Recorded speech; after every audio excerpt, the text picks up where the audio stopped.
बिस्मिल्लाहिर्रहमानिर्रहीम। अस्सलामुअलैकुम। नूह अलैहिस्सलाम का एक बेटा साम था। अरब और बनी इसराइल उसी की तरफ मंसूब है। इसी साम के पोतों से हूद अलैहिस्सलाम पैदा हुए।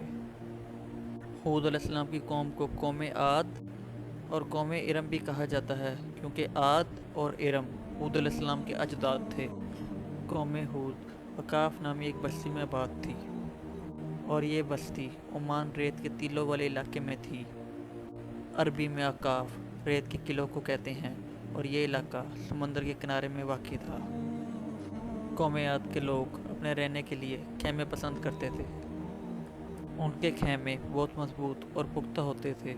ये लोग उनको बड़ी महारत से बनाते थे, फिर उन पर फ़ख्र करते थे। इन जैसे तवील और कवि लोग बाद में पैदा ना हुए। कारीगरी और फनकारी में ये लोग इस मुकाम तक पहुँचे कि फिर इस मुकाम तक और कोई ना पहुँच सका। ये लोग अरब के थे और अरबी में बात करते थे।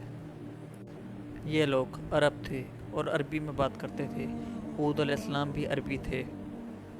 तूफ़ान नूह के बाद जब दोबारा लोगों को पैदा किया गया, तो वो एक मरतबा फिर उन बस्तियों में रहने लगे जहाँ नूह अलैहिस्सलाम रहा करते थे। नूह अलैहिस्सलाम शाम के शमाल और तुर्की के जनूबी इलाकों में रहा करते थे। लोग यहाँ आबाद हो गए। फिर यहाँ से कुछ लोग फ़लस्तीन और शाम की तरफ हिजरत कर गए, और कुछ लोग जज़ीरे की तरफ हिजरत कर गए, और कौम आद जज़ीरे की तरफ आकर आबाद हो गई। उस वक़्त तमाम लोग तौहीद पर कायम थे। तूफ़ान के बाद जब ज़मीन पमाल हो गई, तो उस पर सिवाय नूह अलैहिस्सलाम की औलाद के कोई और ज़िंदा ना रहा। ये लोग तौहीद पर थे, लेकिन वक्त के साथ साथ कौम आद आबाद हुई और शैतान ने उनके दिलों में वसवसे डाला। इस तरह वो शैतान की इबादत करने लगे। इसलिए नूह अलैहिस्सलाम के बाद जिस कौम ने बुतों की पूजा की, वो कौम आद थी। ये कौम बहुत ताकतवर थी। मुफस्सिरीन बयान करते हैं कि उनके जिस्म बहुत मजबूत थे और बहुत लंबे कद के थे। हूद अलैहिस्सलाम उन्हें कहते थे, ऐ मेरी कौम, अल्लाह ने तुम्हें बड़ी कुव्वत से नवाजा है। अल्लाह से डरो और मेरी पैरवी करो। अल्लाह ने तुम्हें हर नेमत, माल, औलाद, बागात और हर किस्म की नेमत से नवाजा है। लिहाजा तुम अल्लाह से डरो। और उनकी कौम ने कोई असर ना लिया और ना ईमान लाई, उल्टा तकब्बुर करने लगी और नाशुक्री करने लग गई। अल्लाह पाक सूरत हमीम में फरमाते हैं, आद ने बेवजह सरकशी शुरू कर दी कि हमसे ज़्यादा ताकतवर कौन है।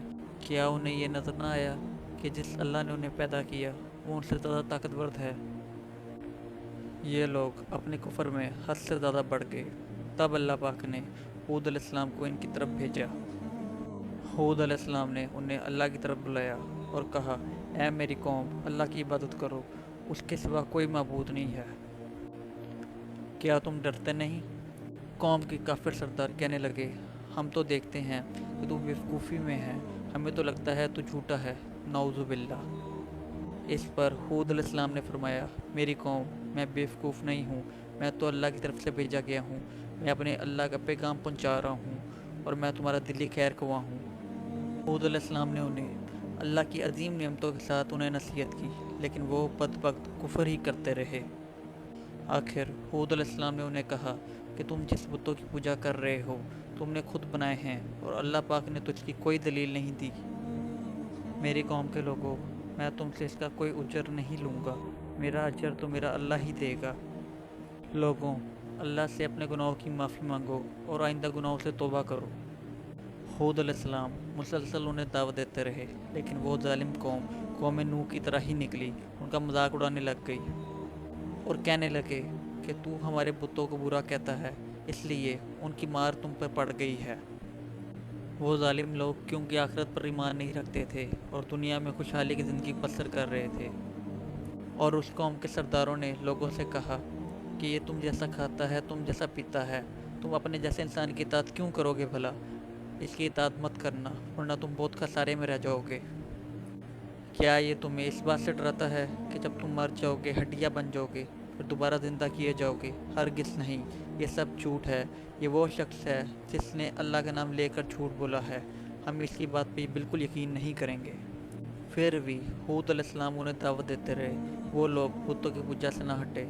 आखिर हूद अलैहिस्सलाम ने उन्हें धमकी दी اور فرمایا لوگوں سنو، میں صرف تمہیں ہی نہیں اللہ کو بھی گواہ بنا کر اعلان کرتا ہوں کہ اللہ کے سوا جس جس کی عبادت ہو رہی ہے میں ان سب سے بری طرح بیزار ہوں۔ اب تم ہی نہیں اپنے ساتھ اوروں کو بھی بلا لو اور اپنے ساتھ اپنے ان جھوٹے بتوں کو بھی بلا لو اور تم سے جو ہو سکے مجھے نقصان پہنچا دو۔ اور ہود علیہ السلام نے اللہ پاک سے دعا کی، اے اللہ پاک ان کے جھٹلانے پر تو میری مدد فرما۔ اللہ پاک کی طرف سے ہود علیہ السلام کو جواب ملا کہ یہ بہت جلد اپنے کیے پر پچھتانے لگیں گے۔ اور پھر اللہ کا عذاب آ گیا۔ اللہ پاک نے انہیں زوردار آندھی سے تہش نہش کر دیا جس کی تاریخ میں کوئی مثال نہیں ملتی۔ اللہ پاک نے بارش روک دی جس سے خوشحالی کی کیفیت پیدا ہو گئی۔ درخت پر پھل ختم ہو گئے، وہ لوگ بارش کی خواہش کرنے لگ گئے۔ اسی حالت میں ایک دن اللہ پاک نے انہیں عذاب دینے کا ارادہ کر لیا۔ انہوں نے دیکھا ایک سیاہ بادل ان کی طرف بڑھ رہا ہے، خوشی سے اچھلنے لگے اور کہنے لگے یہ بادل ہم پر برسنے والا ہے، جبکہ ان کا یہ خیال غلط تھا۔ یہ وہ عذاب تھا جو اللہ کی طرف سے اترا، بستی گھر و ہر چیز کو تہش نہش کر دیا۔ ہر جگہ پر تباہی تھی، ہر بندہ غرق ہو گیا، لیکن جس جگہ ہود علیہ السلام اور ان کے ساتھی تھے اس طرف یہ ہوا بھٹکی بھی نہیں۔ اللہ پاک سورۃ ہود میں فرماتے ہیں، جب ہمارا حکم آ پہنچا تو ہم نے ہود اور ان کے ساتھیوں کو اپنی رحمت سے بچا لیا، ہم نے ان کو سخت اور دردناک عذاب سے بچا لیا۔